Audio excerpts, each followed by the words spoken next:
Hello friends, today I'm talking about how to overcome resentment. If you've been mistreated in your life, if you've been treated in a way that you did not deserve, then you know how strong resentment can be, and you know how challenging it is to move forward when resentment is holding you back. I've heard it said that nothing holds us to the past as strongly as resentment. It's like an anchor that keeps us in the past as you're striving and striving to move forward. It makes me think of the saying that it's not the snake bite that kills you, but the venom that's left behind. And resentment can be like that venom, right? Because it may not kill you physically, but it kills your joy. It kills your ability to feel inner peace inside.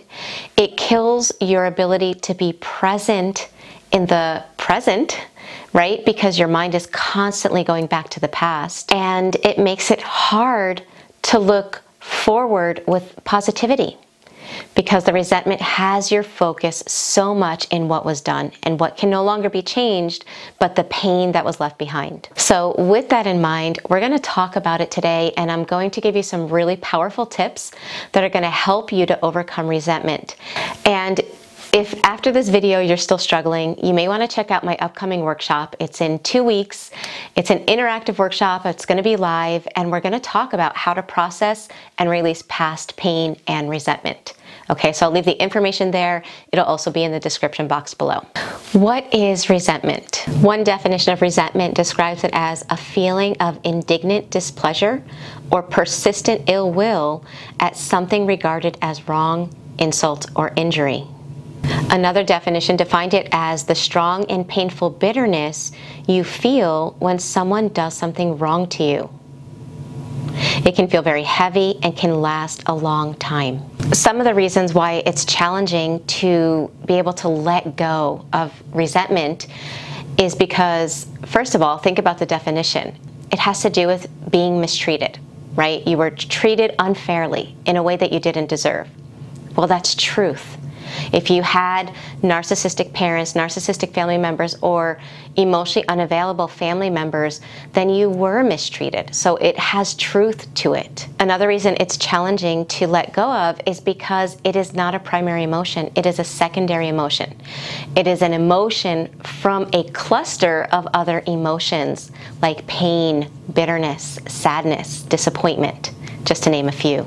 And so the way we work through resentment isn't the same as the way we work through primary emotions. Something that I talk a lot about in the Thriver School of Transformation, which again, if you don't know anything about that school, make sure you check out the link there. But something we talk about is the importance of going through our emotions instead of stifling our emotions, ignoring our emotions, or being too busy for our emotions, right? When we don't work through our emotions, they tend to linger. And they tend to kind of chase you and get bigger and stronger because you're ignoring them. So in the school, we're always talking about how to work through our emotions, how to name it to tame it, how to validate it so that it processes and releases. The process to work through primary emotions works, right? It's usually a 3-step process that I teach. Name it, validate it, and then bring yourself to the present. It works, and it also helps people to learn how to be more comfortable with their emotions. But it doesn't work with resentment. Resentment is one of those emotions that it needs something more than validation and soothing. It actually needs you to learn something. It actually needs you to make changes in how you're being treated now. Okay, so for example, it's very difficult to let go of resentment if what happened in the past is still happening in the present. Therefore, it's hard to look forward to the future in a positive way because you're still feeling or going through whatever's creating the resentment. Now, some of you might be thinking, well, that's impossible because the person that hurt me is no longer in my life. While that could be true, you're going to want to watch this video to the end because it may be revealing as to who or how their treatment in the past is still coming up in the present. Okay, so let's get right into the process. when it comes to resentment and working through resentment, I want to compare it to hunger. Okay, let's compare resentment and hunger. So if I'm hungry, I'm going to feel it in my body, right? I'm going to feel pain in my stomach. I might get a headache. It's going to give me an emotional response. I might get hangry. And this is my body's way of saying, hey, I have a need and I need you to take care of it. Now, if I handle hunger the way I handle my primary emotions, it would be something like this. What am I feeling? I'm feeling hungry, right? So we name it to tame it. The second step in working through primary emotions is to validate it. Shoot, of course I feel hungry, like I haven't eaten in 14 hours. That's really wrong. I shouldn't have to endure that long without food. I get it. So now I validated it. Now, according to the primary emotions, I bring myself to the present state. Even though I feel this hunger, I'm so glad that it's not stopping me from living my life. I'm so glad that I'm still here making YouTube videos for you beautiful people. I'm so glad that, I'm doing whatever positive thing that I could think of, right? That's the process to work through primary emotions. If I were to work through it that way, is my hunger going to be like, oh, I'm out of here, you're good? No, it's going to get louder, it's going to get worse, because what hunger really needs is for me to feed it. It needs me to do something to soothe the pain, the headache. It needs me to take action. Resentment is the same way. So the steps to overcoming resentment is to first name what is causing the resentment. Okay, so I'll just give an example. Let's say I'm looking at my childhood and I say, I'm feeling resentment towards a caregiver. I might write or make a list of, I am resenting the fact that my primary caregiver never showed me affection. I am resenting the fact that I felt unseen in my childhood. I am resenting the fact that every time I shared an emotion with my caregiver, it was met with such hostility and abuse. I'm resenting the fact that my caregiver never validated my feelings. I'm resenting the fact that my caregiver constantly insulted me and put me down. Okay, so you make a list of what is causing the resentment. What are you resentful about? In other words, what is the treatment that you didn't deserve? So we're going to kind of pull it into your conscious awareness and look at it. Okay, that's the first step. The second step is to recognize that this is an expectation that you had that the person that hurt you never met. So you replace the word I resent with I expected. I expected my caregiver to love me. I expected my caregiver to speak kindly and not insult me. I expected my caregiver to validate my emotions. I expected my caregiver to put me as a priority, to care about me. So you look at the expectations that weren't met. So that's your hunger. Your inner self needed these things to feel loved, respected, and cared about. The next step is the challenging part, okay? This is the challenging part when it comes to overcoming resentment. And you can ask yourself, where in your life are you still having these expectations and they are not being met?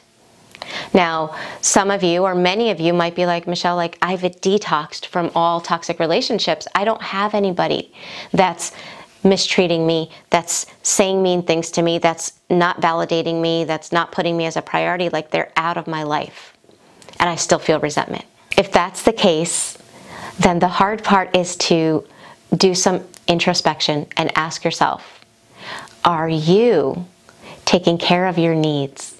Are you speaking harshly to yourself, judging yourself, not listening to your emotions, not validating yourself, not putting yourself as a priority?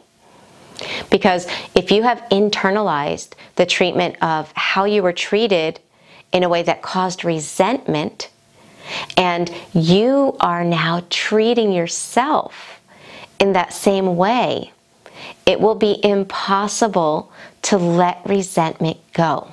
It will be just as impossible as if I was in a situation where the person in my life wasn't feeding me physically, right? They were not giving me food, and I'm starving, and now I'm living on my own, and guess what I'm doing? I'm not giving me food or adequate food.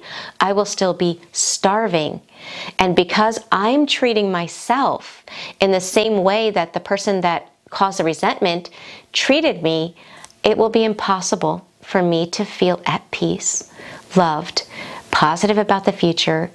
It will be impossible to feel like the past is in the past, and resentment will still linger. So this is the piece that's hard. And I say it's hard because it's so much easier to think that the other person has to do something so that we feel better. If they apologize, if they finally acknowledge, that what they did was wrong, then I'll feel better. We can tend to think that that's going to make us feel better, but the reality is that if we continue to not care about ourselves, and if we continue to treat ourselves unfairly and unjustly, then resentment will still stay alive. And it's like a shadow emotion that keeps getting re-triggered and re-triggered and re-triggered. So working through that would have to be like, okay, how am I talking to myself? Am I talking to myself in a kind way? And really start listening to your inner dialogue. Am I putting myself as a priority? Do my needs matter to me? Or am I always putting everyone else's needs first and never considering my own needs?